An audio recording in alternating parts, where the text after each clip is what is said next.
은하수 85회 노예의 인내로 너의 영혼을 얻으리라. 무슨 이유로 기근이는 자신은 운이 따라주지 않는다는 생각을 하면서 살았을까요? 살아보려고 노력했습니다.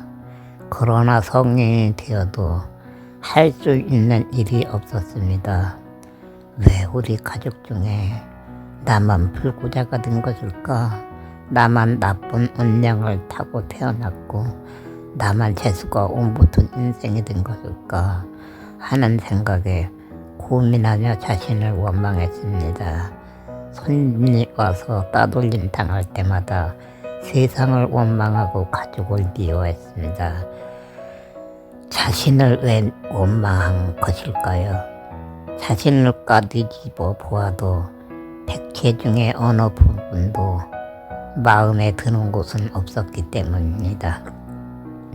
세상에서 자신이 제일 못났고 재수가 옴붙은 인상이라고 생각을 했습니다. 내 몸은 너무 이상하게 생겼다. 그래서 사람들이 흉보는 것이다. 가족도 부끄러워서 숨기는 것이다.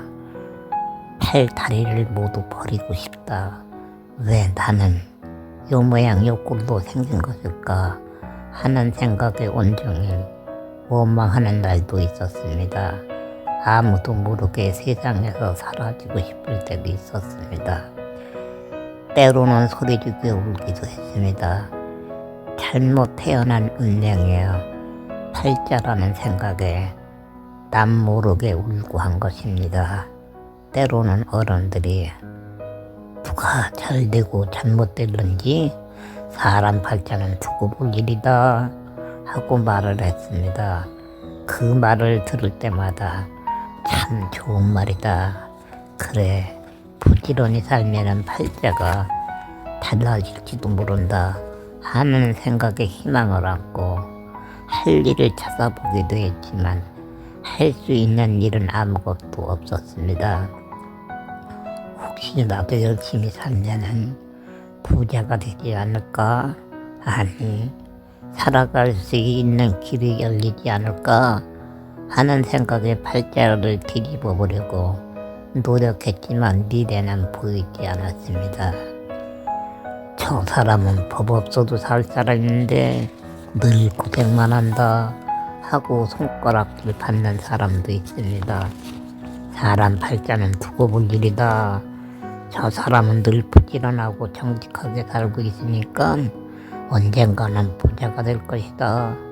내 말이 틀리는지 맞는지 두고 보라고 하고 칭찬받는 사람도 있습니다.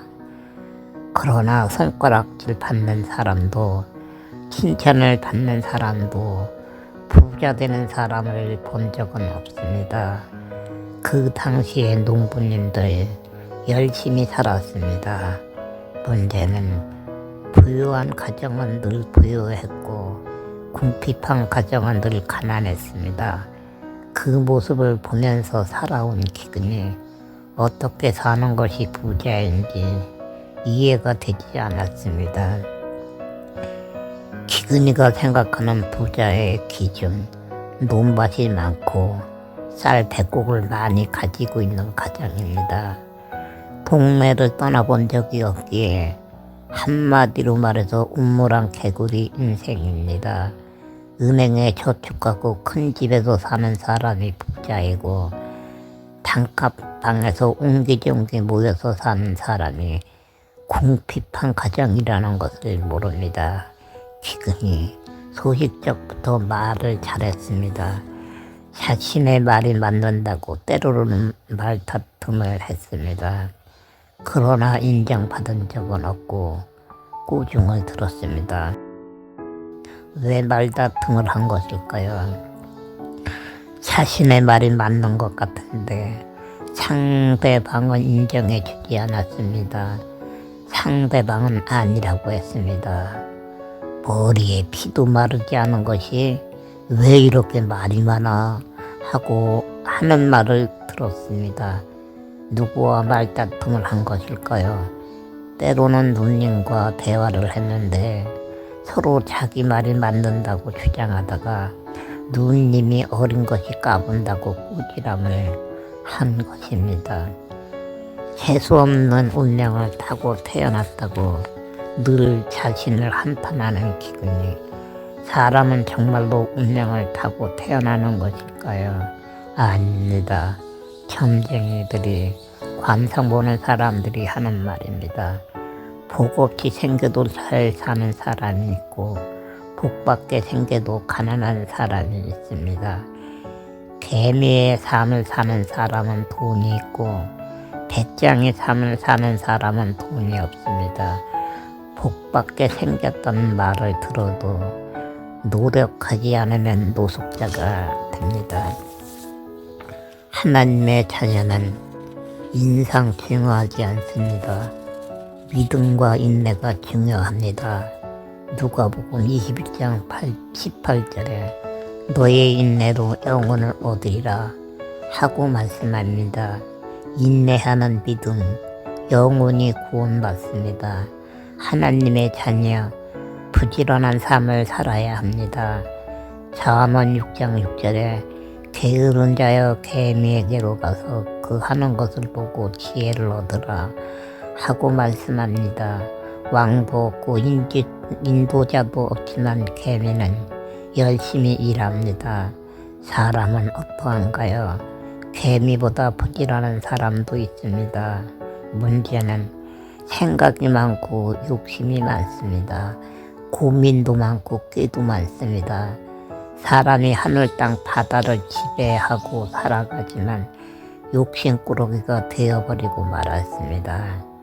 하나님이 사람에게 정복하라고 하셨는데 그대로 이루어진 것이 아닐까 하고 생각할 수도 있습니다. 정복 방법이 잘못되었습니다. 하나님은 사랑으로 정복하라고 하셨으나 사람은 욕망으로 했습니다.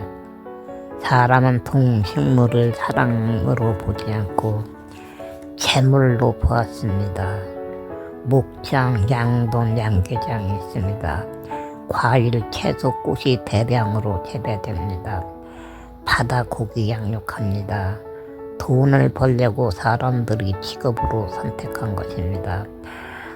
먹고 살기 위해서 수고를 하는 것은 맞지만 돈을 벌기 위해서 하고 있는 것입니다.